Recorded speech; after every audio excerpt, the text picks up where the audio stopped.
Record स्तर पर पहुंचा गेहूं और चावल का सरकारी भंडार। सेब की आपूर्ति में यहां आ रही परेशानी। सितंबर की शुरुआत में सरकारी गोदामों में गेहूं और घायल का भंडार रिकॉर्ड स्तर पर पहुंच गया है। बुधवार को जारी सरकारी डाटा के अनुसार 1 सितंबर को गोदामों में 4.82 करोड़ मीट्रिक टन धान का भंडार था। ये 1 जुलाई को निर्धारित किए गए सरकारी लक्ष्य 1.35 मीट्रिक टन का करीब 4 गुना और पिछले वर्ष की समान अवधि के मुकाबले 14% ज्यादा है। सितंबर की शुरुआत में सरकारी गोदामों में गेहूं और चावल का भंडार रिकॉर्ड स्तर पर पहुंच गया है।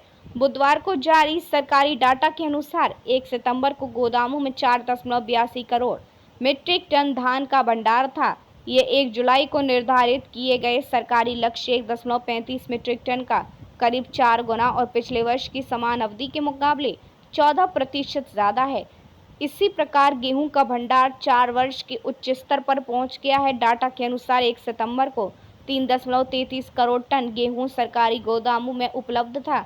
यह सरकारी लक्ष्य 2.76 करोड़ टन के मुकाबले काफी ज्यादा है। चावल के रिकॉर्ड भंडार से भारत ज्यादा मात्रा में इसका निर्यात कर सकेगा। वहीं बेहतर गेहूं के भंडार सरकार को इस वर्ष के अंत में खुले बाजार में बिक्री के माध्यम से संभावित मूल्य वृद्धि को रोकने की गुंजाइश देगा। एक वैश्विक ट्रेडिंग फर्म के दिल्ली स्थित डीलर के मुताबिक चावल का निर्यात बढ़ रहा है। भारत इस साल रिकॉर्ड मात्रा में निर्यात करने के लिए तैयार है, लेकिन पिछले साल की रिकॉर्ड फसल के कारण स्टॉक अभी भी ज्यादा है। वैश्विक चावल निर्यात में करीब 40% हिस्सेदारी रखने वाले भारत ने इसी वर्ष मार्च में निर्यात प्रतिबंध हटाए थे। राइस एक्सपोर्टर्स एसोसिएशन को उम्मीद है कि इस वर्ष भारत के चावल निर्यात में 25% की वृद्धि हो सकती है।